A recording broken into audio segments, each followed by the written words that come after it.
Welcome to the Divine Drama Channel, where we share and reimagine tales of love, ambition, rivalry, betrayal, and redemption between mythic gods, humans, and heroes of history. My name is Sasha, and I am pleased to be your guide and storyteller through a few of these videos. In today's episode, we recount the beef between Apollo and Hermes, and they hash it out in this tale of the stolen cattle. Yes, you heard that right. It's gonna be all about bulls, beef, and a lot more of you know what. Before we begin, let us know where you're watching this from and which heavenly drama we should cover next. And if you like the stories and the way we unpack all the dramatic juicy bits, make sure to subscribe and leave a like for the algorithm to show us love. If you are ready, let the drama unfold. Let me tell you, parenting on Mount Olympus, it's not for the faint of heart. You've got Zeus running around creating drama, Hera throwing shade like a solar eclipse, and now, Hermes, born yesterday, literally, and already stirring up trouble like he's got a PhD in chaos. This story starts with Hermes as a newborn. And I don't mean cooing in a cradle kind of newborn. Nope. This kid pops out of Maya, looks around, and thinks, yeah, this place is cute, but let's spice it up.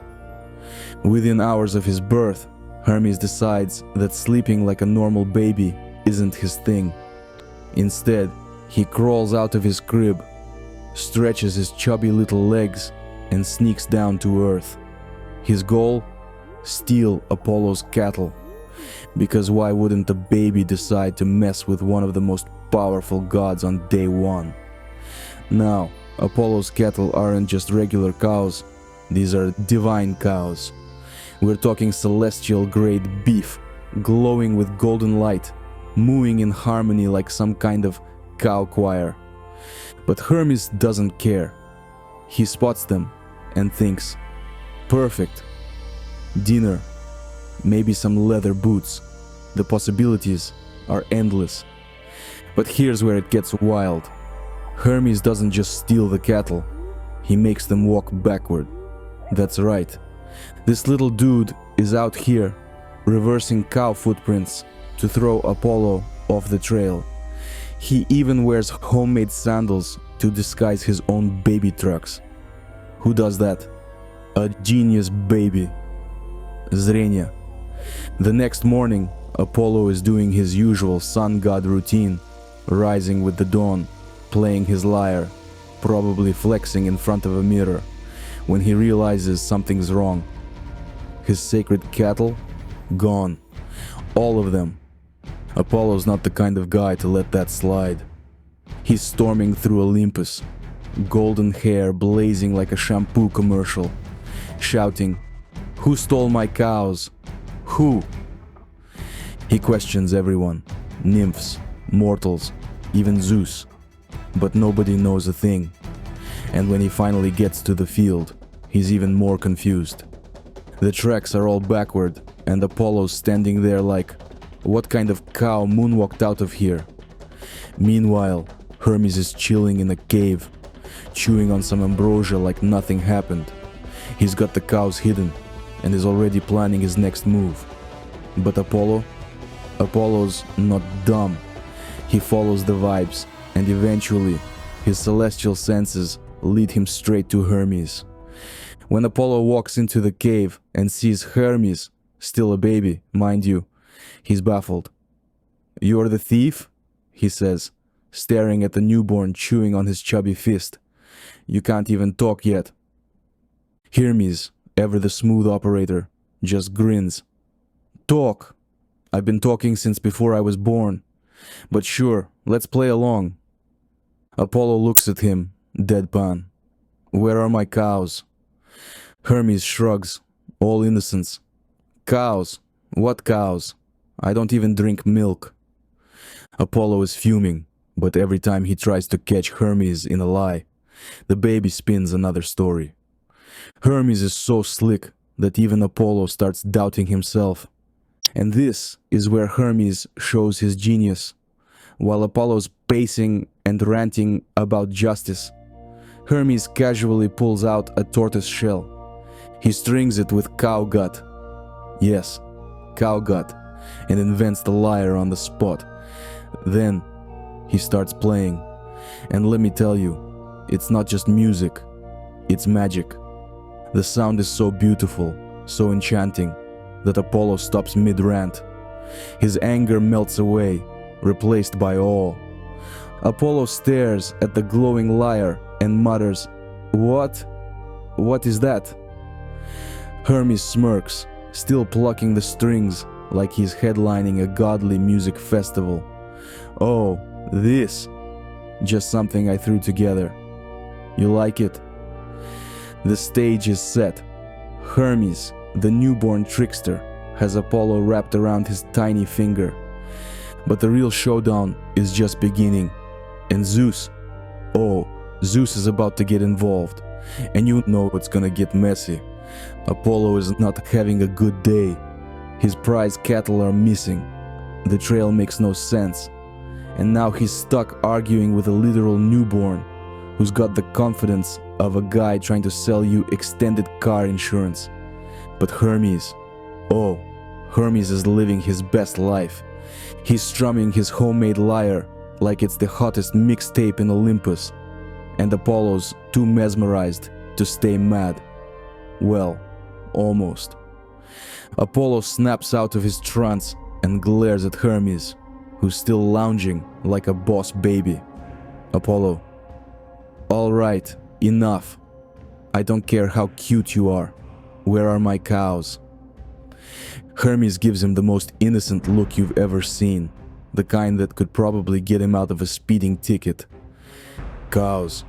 Oh, you mean those four-legged things that go moo? Haven't seen them. Apollo points at the lyre, then explains that the strings are made of cow gut. Hermes gasps, clutching the lyre like Apollo just insulted his mom. Are you accusing me? A baby? Zreniuk your cows. I don't even know how to crawl properly yet. What kind of monster blames an infant? Apollo's jaw drops. He's been outplayed and he knows it. Monster, I'm the victim here. But before he can argue further, a deep, rumbling laugh echoes through the cave. Zeus appears, his lightning bolt crackling as he steps into the cave, looking like a dad about to settle a sibling fight during Thanksgiving dinner. He takes one look at Apollo, then at Hermes, smirks, and says, "All right, what's going on here? And why is my favorite troublemaker already making enemies?" Apollo throws up his hands. "Your favorite troublemaker stole my cows. Look at him. He's not even trying to hide it." Zeus raises an eyebrow and looks at Hermes, who's now pretending to be asleep. "Hermes, did you steal the cows?" Hermes yawns, rubs his eyes and looks up at Zeus with a face so innocent it could sell puppy calendars, and says, "Me? Steal cows? Father, I'm just a baby. I don't even know what a cow is. What's a cow?" Zeus chuckles, clearly enjoying this more than he should. "Apollo, are you seriously accusing a baby of outsmarting you?" Apollo groans. "You know what he's like. He's not a normal baby." Hermes, sensing an opening, grabs his lyre and starts playing again. The melody is so enchanting, so otherworldly, that even Zeus has to pause. "What is that?" Zeus asks. Hermes grins, his little fingers dancing over the strings. "Just something I whipped up. You like it?" Zeus nods, impressed. "Not bad, kid. Not bad at all." Apollo finally snaps and asks, "Are you kidding me? He's literally confessing with my cows and his music. That's cow gut. Gut." Zeus holds up a hand. All right. Let's settle this. Hermes, if you did take the cows, and I'm not saying you did, How do you plan to make it right? Hermes thinks for a moment, then holds up the lyre. I'll give him this. It's worth way more than a bunch of mowing lawn ornaments. Apollo stops mid-rant, his eyes locked on the glowing lyre. You'd give it to me? Hermes shrugs. Sure, but only if you admit that I'm the cleverest god on Olympus. Zeus bursts out laughing, slapping his knee. Oh, I like this kid. Apollo, what do you say? Apollo grits his teeth, clearly torn between his pride and his desire for the lyre. Finally he sighs. Fine. Hermes, you're clever. Hermes smirks. Cleverest. Apollo grumbles in response. Cleverest. Hermes hands over the lyre, and Apollo immediately starts playing, his anger melting away with each note. As Apollo strums the lyre, Zeus claps a hand on Hermes' shoulder. You've got guts, kid. Not just cow guts, real guts. You'll make a fine messenger for the gods. Hermes tilts his head. Messenger. What? Like delivering packages? Zeus nods.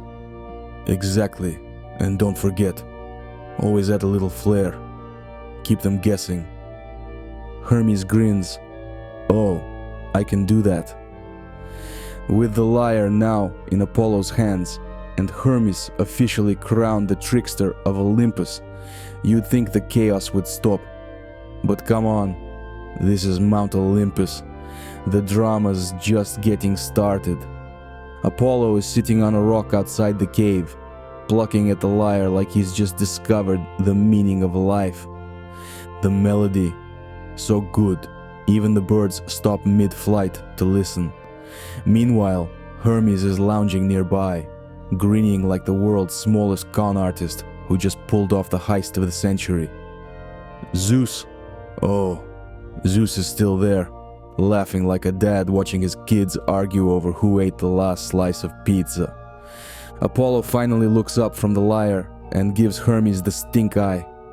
You know, for a baby, you're ridiculously smug. Hermes stretches, yawns, and casually adjusts his tiny sandals. What can I say? I'm efficient. Apollo narrows his eyes. Efficient? You stole my cows, lied to my face, and then sold me their guts in the form of a musical instrument. Hermes raises a chubby little finger. Not sold, gifted, big difference. Apollo is about to argue, but Zeus, ever the chaos enabler, steps in. All right, you too. This is why I don't do family game night anymore. Let's wrap this up before Hera finds out and starts asking questions about responsibility and morals. By now, a few other gods have gathered to watch the show. Dionysus strolls in with a goblet of wine, clearly buzzed and ready to stir the pot. What's this? Apollo got outsmarted by a baby. Oh, this is going in my top 10 Olympus moments of all time list. Aphrodite walks in next, raising an eyebrow at Hermes. You're cute, kid. Too bad you're already trouble. Hermes grins and bows dramatically. Trouble? Me? I'm just here to brighten everyone's day. Aphrodite smirks. Brighten it with what? Missing cattle and headaches? Apollo strums the lyre again, his fingers moving with a kind of reluctant admiration. He sighs, shaking his head. All right, fine. You win this round, Hermes. But don't think I'm going to forget this. Hermes leans back, hands behind his head. Oh, I'm counting on it. What's life without a little healthy competition? Zeus claps his hands together, signaling that it's time to move on. All right, enough bickering. Apollo, enjoy your lyre. Hermes, congratulations.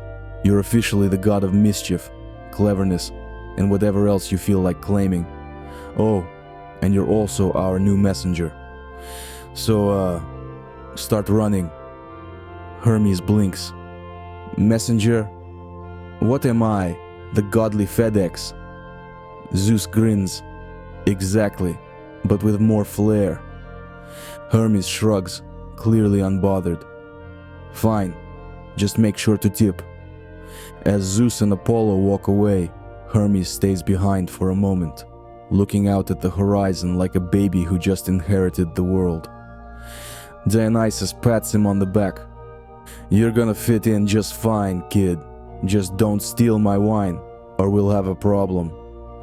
Hermes smirks. No promises. Aphrodite shakes her head, laughing as she follows the others. And so, Apollo gets his lyre, Hermes keeps his title as the god of trickery, and Zeus gets the satisfaction of knowing his kids will probably keep him entertained for eternity. But what's the lesson here? Sometimes in life, you've got to let the baby win. Sure, they'll steal your cows, lie to your face, and sell you the musical equivalent of cow karaoke, but they might also teach you something about creativity, cleverness, and knowing when to laugh at yourself. So, the next time someone pulls a fast one on you, remember, you can either get mad or get a liar out of the deal. And with that, Apollo strums his lyre, Hermes sprints off to deliver his first message, and the gods go back to doing what they do best, being extra.